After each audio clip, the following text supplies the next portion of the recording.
Royal Standley of Oregon Pacific Financial Advisors, offering securities through United Planner Financial Services. Member FINRA SIPC shares his planning approach to help people toward a place where they may be at peace regarding their financial goals. In this dynamic podcast, Royal will share his insights on how to design a retirement plan to help you plan for your future. Now, on to the show.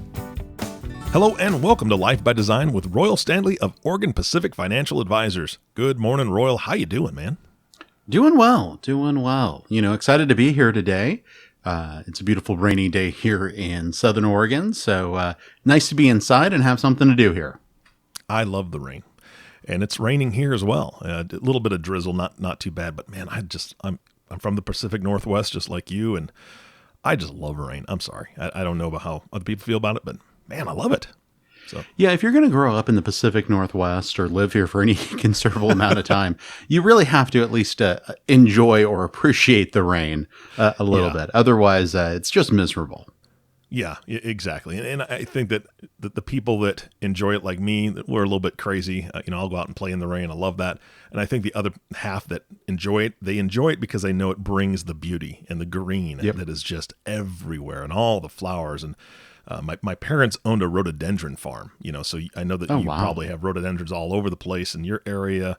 They just thrive there, and they're just gorgeous. So I wish we could get those here. Nebraska, you just can't grow rhododendrons. It's just too cold in the wintertime and it kills them all off. So no bueno. Yeah. But, the green is nice. Well, that's your fault for living in Nebraska.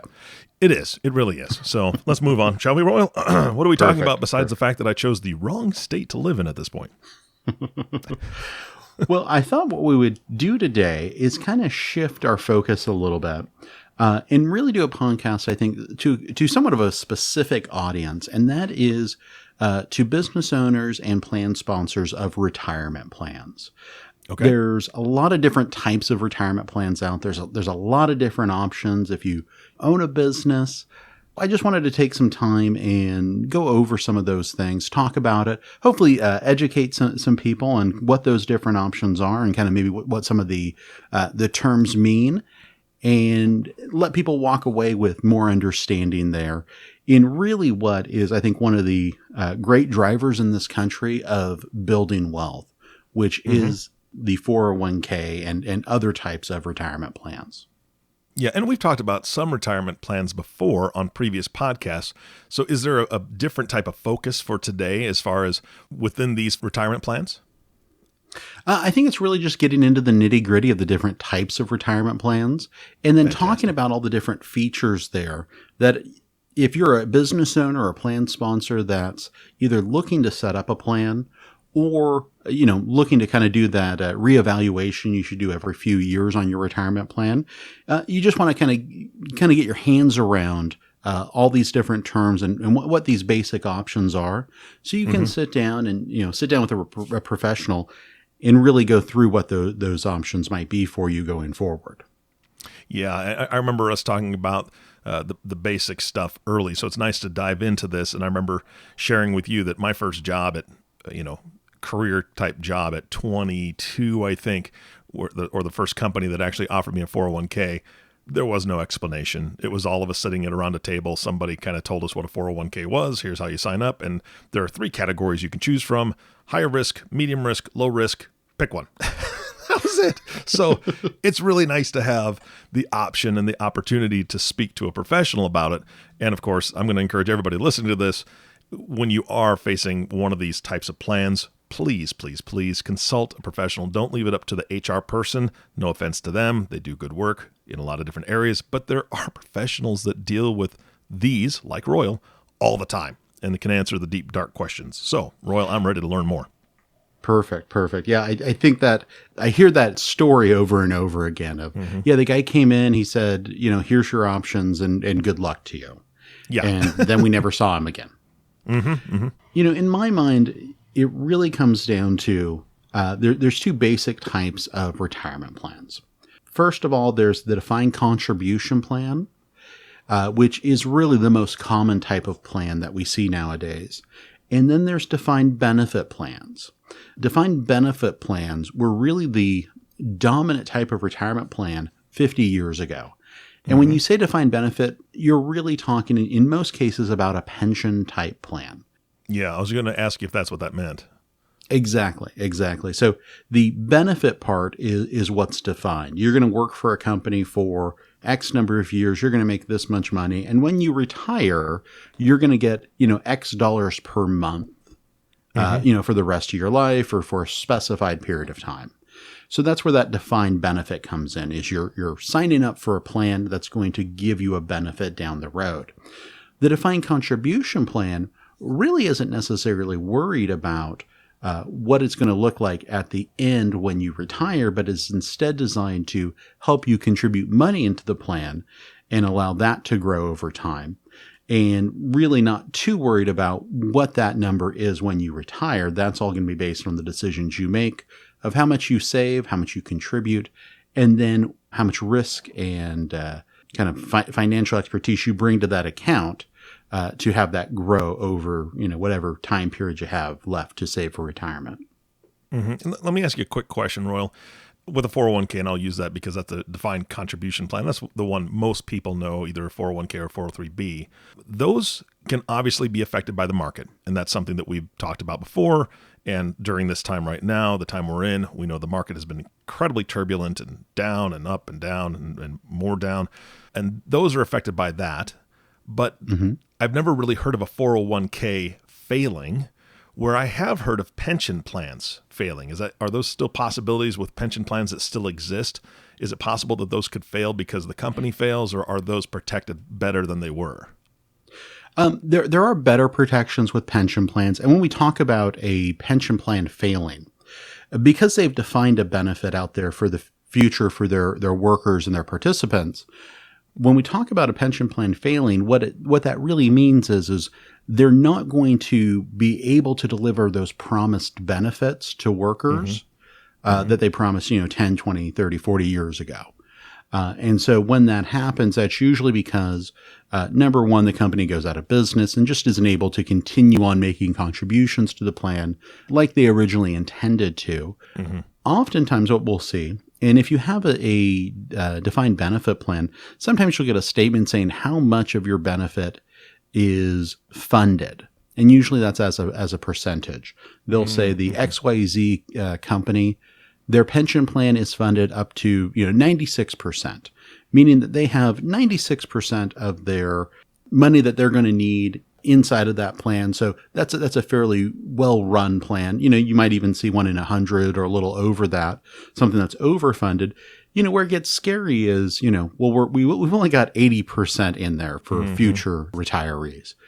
Something like that is, something that you want to be a little bit more concerned about, maybe start paying a little bit more attention to what the company's doing to rectify that.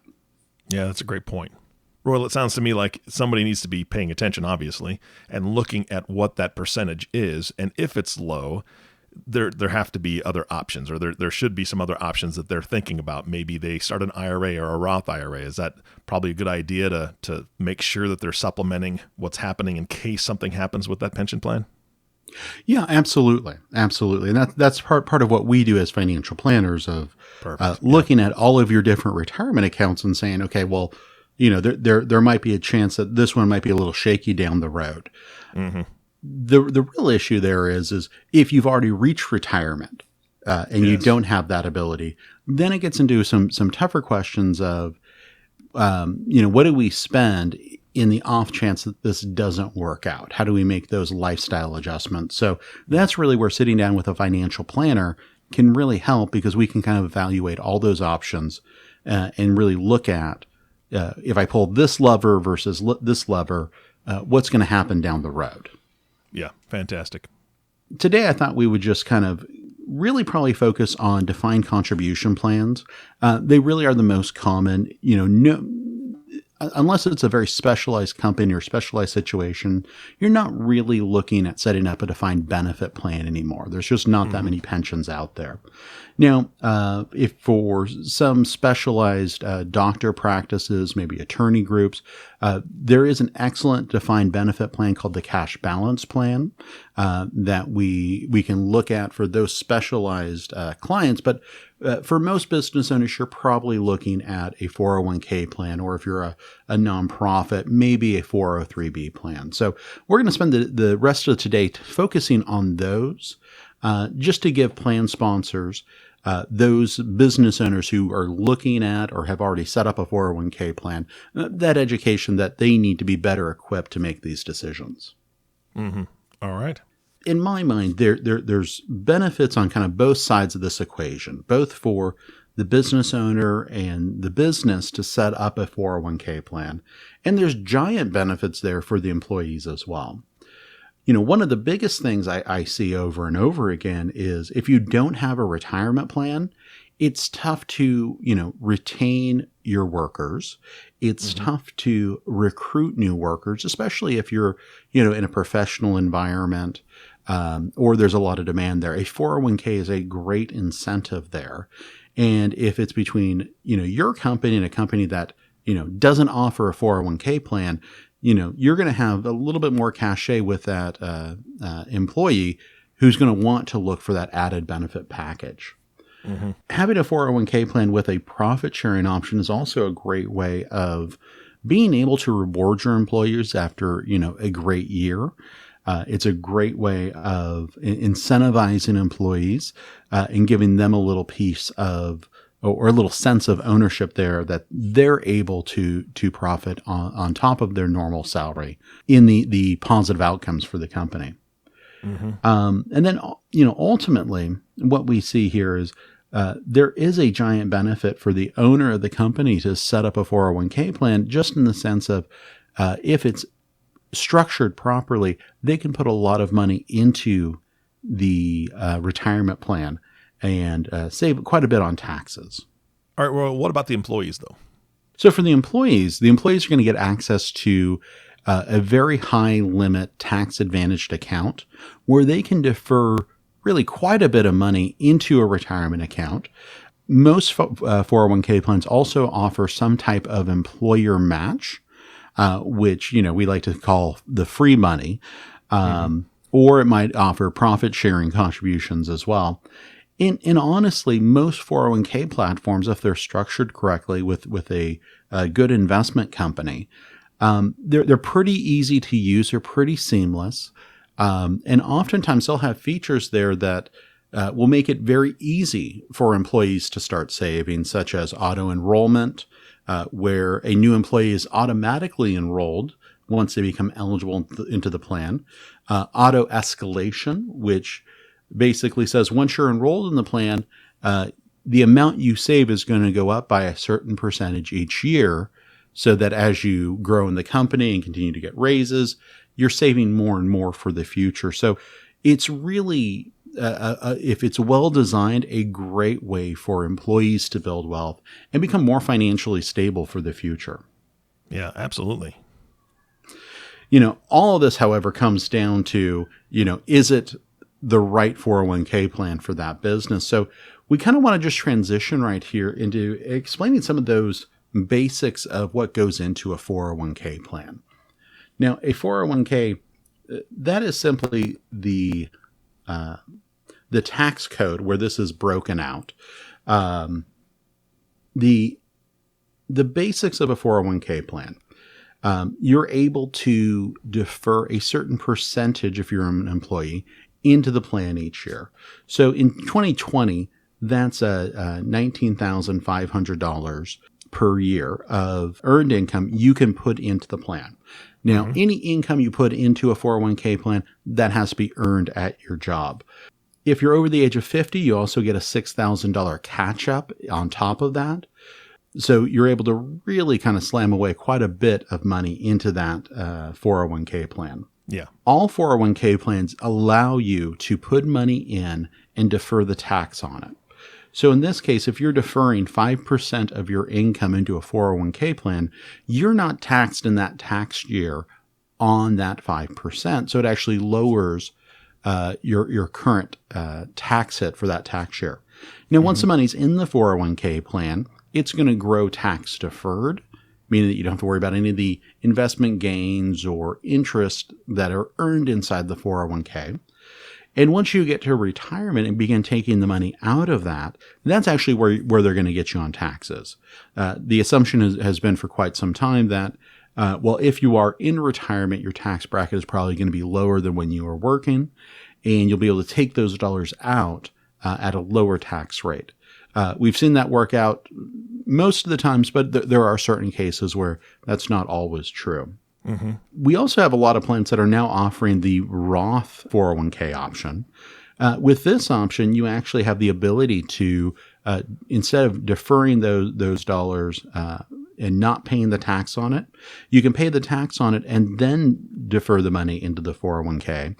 And that's the Roth 401k option. With that option, once the money has gone in there, it's already been taxed, it now becomes tax-free for the future. It starts growing tax-free, and when you get to retirement, you can begin taking that money out tax-free. So really, in our mind, if we're looking at the hierarchy of what type of an account you should look to get the most money into, oftentimes it is that Roth IRA or 401k that we really push people to, especially younger people, as they're starting off, to really try to pre-fund those tax-free accounts. Roy, you mentioned it's great with the Roth 401k to get somebody while they're younger. When you're saying that, are you saying it's great to get somebody younger, maybe a married couple that has a couple kids because they've got a lower tax bracket with having the exemptions and so on and so forth? Because I would think that a single person starting in their career is going to be at a pretty high tax bracket at that point. What are your thoughts on that? Yeah, I would say for that single person, it depends on what they're doing and where their income limits are or where their income is actually falling for the year. I still encourage people, especially in their 20s and 30s, just do the Roth option. Tax savings over that 40-year period of time, unless you're coming out of school, a dentist or an orthopedic surgeon, you can probably stand to pay a little bit more in tax early on. Mm-hmm. And then just allow that tax-free account to grow and accumulate. Especially somebody starting off, that's probably the least amount of money they're going to be making in their career. So, we can kind of make those new decisions down the road. For a married couple, that has kids and are getting those tax credits, and I think it's just such a no-brainer then in that case to really look at doing the Roth option. Because they're able to save at a kind of a lower a tax rate there, because they have so many incentives there. Mm-hmm. It just makes sense that for that married couple to try to get as much as possible into the Roth 401k. Yeah, absolutely. No, that makes sense for sure. So the next piece of the 401k that we're going to look at here is the employer match, or the employer contribution. When we talk about this, an employer doesn't necessarily have to put any of their own money into a 401k. They don't have to do a match. Really? They don't have to do a contribution. Yeah. Now, if they're looking to really, I think, maximize participation and really get the most out of a retirement plan, I'd probably really encourage an employer to look at doing some sort of match or contribution there. But if an employer does provide a match, usually there are some limitations there in most plans. Mm-hmm. Really, that limitation there is how much is the employer going to match of the participant's contribution? And oftentimes we'll see a formula where the employer will match, let's say, 100% of the first 3% that the participant puts in. Mm-hmm. So if the participant's putting in 5%, the employer will match the first 3%. But not match anything above that. Other times we'll see, some sort of formula where the employer is going to match 50% of the first 6% that an employee is going to put into a 401k plan. So really what this looks like is the employee has to put in 6% to get a 3% match. That does help encourage the employee putting in more. And it's just really how best do you structure that for kind of your population of employees of what that match should look like. The other part of all this is how much are you as the business owner or the executive wanting to put into the 401k plan? There is annual testing that happens inside of a 401k plan around the idea of discrimination. The IRS doesn't want to allow an employer to set up a 401k plan, give them this great tax incentive to defer a lot of money into a plan, but yet not provide some basic benefits to the employees. So they don't want to see in a 401k where only the owner and the executives are putting money into the 401k plan and none of kind of the line employees are. So that's where we see discrimination testing come in, really looking at, what is the total amount of contributions each year made by the different classes of employee, and also looking at, how much of the 401k balances are attributable to the owner and the highly compensated employees versus the line employees. So that testing can kind of come in there and affect an employer's decision on how best to structure this. Now, the IRS did allow what they call a safe harbor there, which will get around that 401k testing. The safe harbor match or contribution really basically says that if you're an employer or a plan sponsor and you do one of these two options or something that's better than that, you don't have to do that testing. So on the safe harbor match, it's basically an agreement that you're going to match up to 4% of a employee's contribution into the plan. Now, oftentimes we'll see this structured as we're going to match 100% of the first 3% that employee puts in, and then 50% of the next 2% to get to that 4% match. The other thing you can do with a safe harbor is instead of doing a match, you can do a contribution.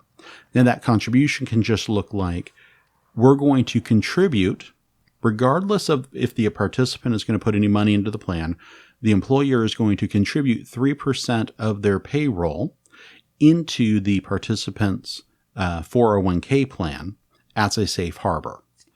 So oftentimes what we'll look at there is what we expect the contribution level to be at for that population of employees.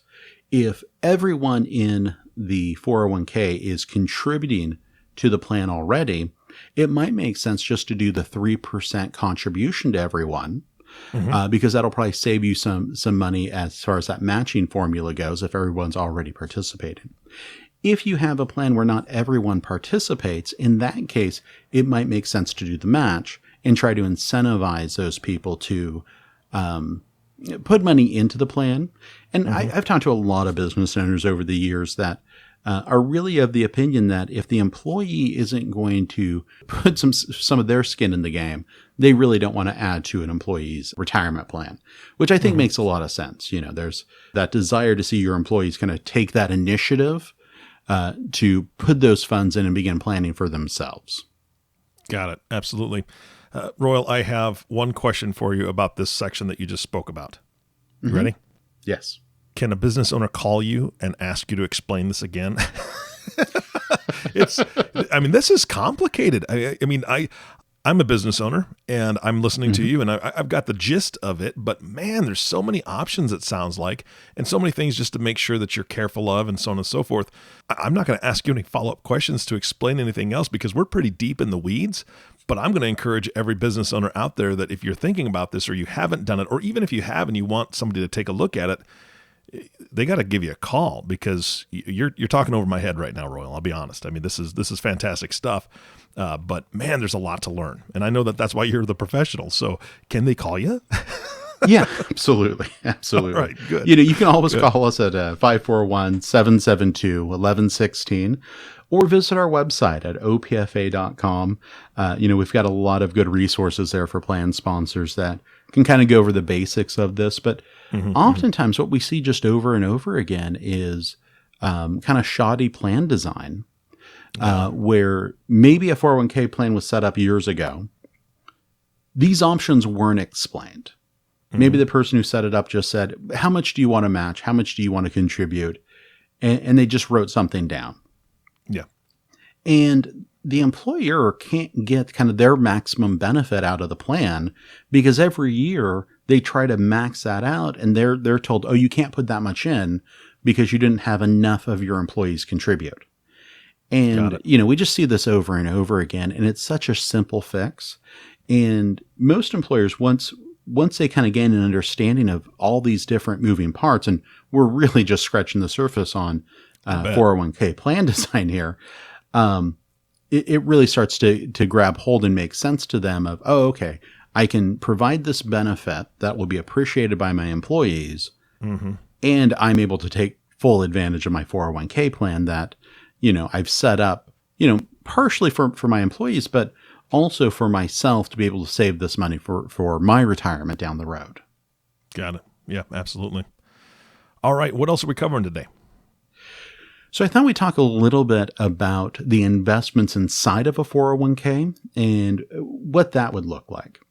Now, in most cases, when you set up a 401k plan, you're going to set it up with an investment company of some sort. Some of the big ones there, Fidelity, Vanguard, Principal. There's just a lot of different types of 401k platforms out there that we can use. We have access to virtually all of them here at Oregon Pacific. And so we have a lot of experience there of, depending on what type of plan and what you're looking for, what's going to best suit your participants and you as the administrator of the plan. So we can make it, as cost-friendly as possible. We can make it as user-friendly as possible. There's trade-offs with all of this. So once you've kind of decided on which type of company that you want to go with, we're looking at what is the participant going to see on their statement? What options are the participants going to have to invest their own money? And so this brings up kind of a whole other myriad of decisions that have to be made of, what types of investment offerings do you want to offer to your clients? And so, let's just spend some time kind of chewing over this because I think there's a lot of factors that go into this. I review a lot of 401k plans, and what I see is the client will bring in their options for what's inside of their 401k plan. And sometimes it's, well, you can invest in, these 4 options and that's really it. I think that does a little bit of a disservice to people. On the other hand, I've also seen clients bring in a list of 100 different mutual funds that they're able to invest in with no education, no guidance on what they should do. I think both of those are not ideal situations for participants.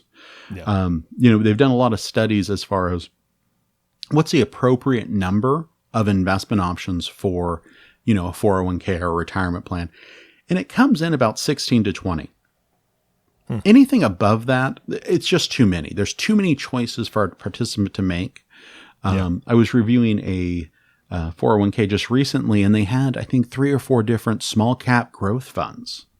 I'm not exactly sure who that serves. If you're looking to build an allocation, small cap growth might make up probably not more than 5% of your overall portfolio.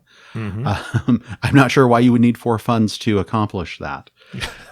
So we do a lot of analysis of what's going to go inside of a retirement account, what options are going to be available there for participants.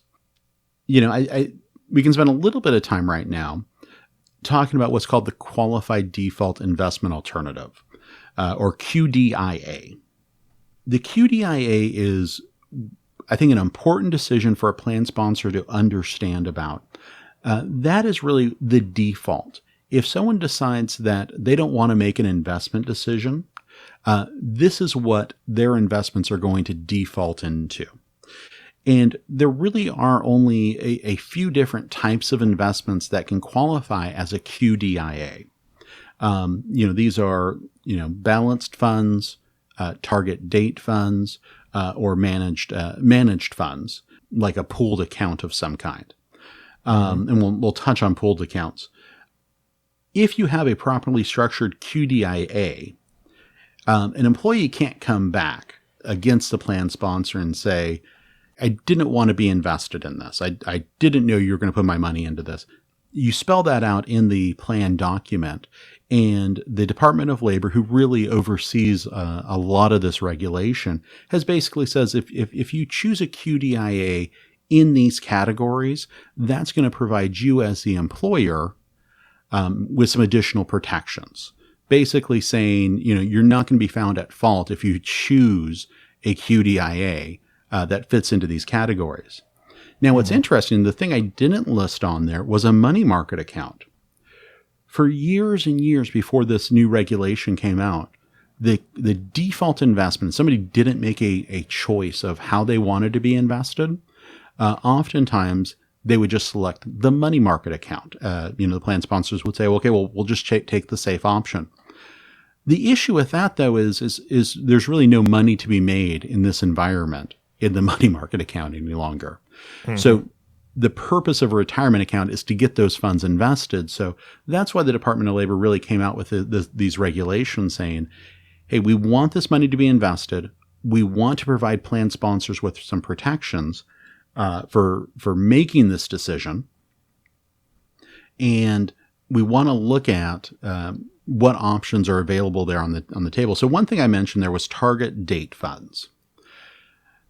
Target dates are, if you look at your 401k statement, they're usually broken up in 5-year increments. So you might see a 2020, a 2025, 2030 on down the road. And for most target date funds, that's really looking at what year are you expected to retire around? Mm-hmm. So if you're, let's say 55 years old right now, you might be looking at a 2030 fund as what might be appropriate. That fund will adjust over time and get more conservative the closer you get to retirement. Okay. It'll always be invested in the market, but if nothing else, if you know nothing else about your retirement account, you don't want to kind of think about it, a target date fund is a decent option for you to look at because really you're shifting that management off to the investment company to kind of make those changes and get more conservative the closer you get to retirement when you'll need that money. Mm-hmm. So I know we've covered a lot today, and honestly, we haven't even really scratched the surface right now. So I think what we need to do is throw up the to be continued sign there the end of this podcast, and probably transition this into a two-parter, because I think there's a lot here that plan sponsors need to know and need to understand, and I don't want to rush through the rest of what we have to go through today. So let's go ahead and maybe pause there and come back next time with the second part of what you need to know as a plan sponsor for your retirement plan. That sounds fantastic. Hey, Royal, are you a fan of TikTok by any chance? No. Okay, well, my wife and I didn't mean to put so much judgment in my voice there. There was a lot of judgment there, but I'll take it, Royal. That's fine. Because it is kind of crazy. My wife and I enjoy it every once in a while. Just there's some funny stuff on there. The funny thing is that they put little videos on there, Royal, and they say, like and subscribe for part 2. It just drives me nuts because you're like, oh, no, I'm not going to do that. But here's the thing. For all of you listening, you don't have to like and subscribe for part 2. There's going to be a part 2. You can just listen to it. If you want to subscribe, that'd be great because Royal puts out great information every time we get together, but there's no requirement by any means to like and subscribe for part 2. It's coming up. All right. So please tune into that. Royal, thank you so much for your time today. My pleasure. My pleasure. All right. And again, to you, the listening audience, thank you so much for tuning in to the Life by Design podcast with Royal Standley. If you have not subscribed to the podcast yet, please click the subscribe now button below. This way, when Royal comes out with that part 2 that we're all looking forward to, it'll show up directly on your listening device. You don't even have to try to find it and download it. It just shows up and says, hey, it's ready. And then you can listen. Also, this makes it much easier to share these podcasts with your friends, families, or business partners if you own a business and you're thinking about the 401k situation, 403b, or whatever they are. I mean, there's so many letters and numbers, Royal. I know that you can clear that up on the next one as well. Thanks again for listening today. For everyone at Oregon Pacific Financial Advisors, this is Eric Johnson reminding you to live your best day every day. And we'll see you next time. Thank you for listening to the Life by Design podcast. click the subscribe button below to be notified when new episodes become available. The views expressed are those of the presenter and may not reflect the views of United Planner Financial Services. Material discussed is meant to provide general information and is not to be construed as specific investment, tax, or legal advice. Individual needs vary and require consideration of your unique objectives and financial situation. Always seek the advice of your financial advisor or other qualified financial service provider with any questions you may have regarding your investment planning. Advisory services offered through Oregon Pacific Financial Advisors, Inc. Securities offered through United Planner Financial Services of America, member FINRA and SIPC. Oregon Pacific Financial Advisors, Inc. and United Planners Financial Services are independent companies.